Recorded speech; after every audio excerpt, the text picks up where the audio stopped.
Well, we're here at the 1 over the 8 with a couple of the members of the winning groundbreaking family, the Muttitt family. First of all, you'd like to just introduce yourselves? I'm Robert. I'm Pete, and this is Sophie. And what's your connection to the club? Obviously, we know you put the submission in, but what's the connection with your family and the football club? Well, it was my dad. Came from Middlesbrough in 1932, 33, and he stayed here till 1947, playing for Brentford and played in the wartime. And I was born in 1947 in 6 Bramah Road, actually born in the house, so across the road. And then I grew up, Dad used to take me over to the ground, and I remember seeing, as I say in my thing, Bill Gorman. That's it, because bald head, I suppose, but I remember that very well. And then having a little swimming lesson in their big bath. It used to be a great big bath, and little water wings, remember that. So that was good. And then Mum, I used to go with Mum quite a lot. I used to sit up in the East Stand and watch the games, and all the time I used to go. And then as I gradually got older, I started to go with my mates and stand around.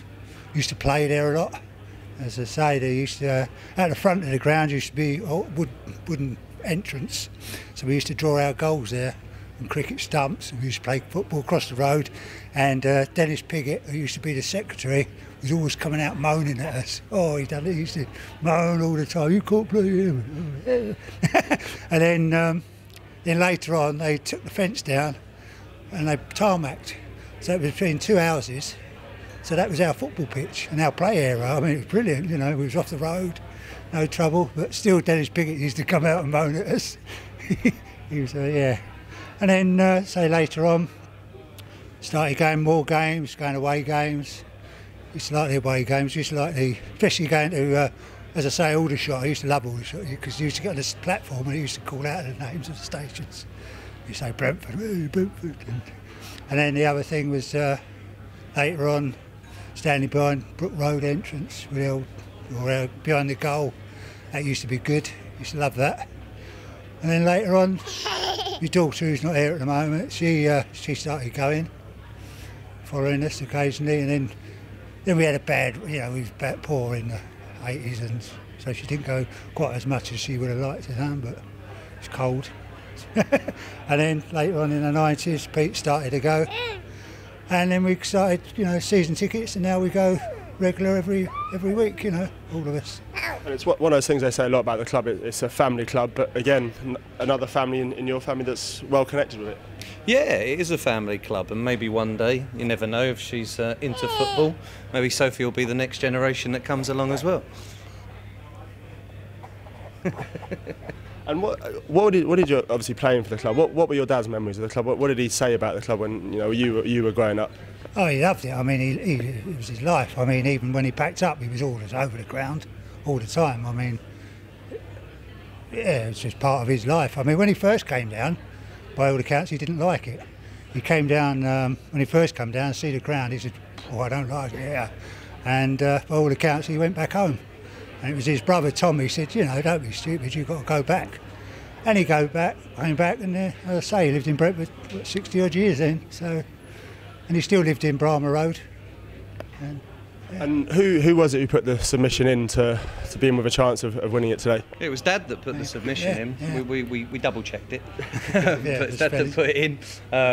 Yeah, and we thought we had a good story, you know, with Grandad's link to the club, and the fact that, you know, we're now into the 4th generation being Brentford fans. So yeah, we're just happy to be here. It's going to be an exciting day. It's a privilege, I think. Yeah. I say, what does it mean to be the family that's been invited to such a historic moment in the club's history? Oh, I think it's fantastic. Just unbelievable, really. And I think my old dad and mum would be looking down. Well done, boys. You know, I think, yeah, special, really special. The family name into even more part of Brentford history.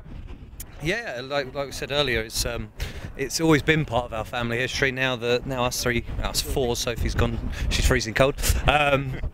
We can get to be part of the history as well. So it's good to continue that, and long may it continue for more generations, and maybe in the Premier League as well. And when are you coming back to finish more of the whole? You've started quite a bit of it so far. I'll be back next week. Yeah, yeah. I've puffed already, so. As we were speaking earlier, so you yourself, your father's history so much, and just writing another chapter of that. Yes, and well, it's another chapter in our history of the family, and I hope it continues with these two and my little granddaughters. And Lovely. just for you guys, well, when you heard you'd be part of this day, what was that like to know that you'd be part of today? We felt very proud to carry on sort of my granddad's name, the Muttitt name, to carry on through the next generation and the generations to come, hopefully, as we say, in the Premiership. And have you eyed up where you're going to sit when the stadium's finally built? I actually had a little look earlier, to be honest. There's some interesting spots. I think we'll have to wait. I think there's going to be some 3D pictures coming out. Once they're out, we're going to see where we fancy sitting and try and find the best spot. Down from 10, 9, 8, 7, 6, 5, 4, 3, 2, 1, dig!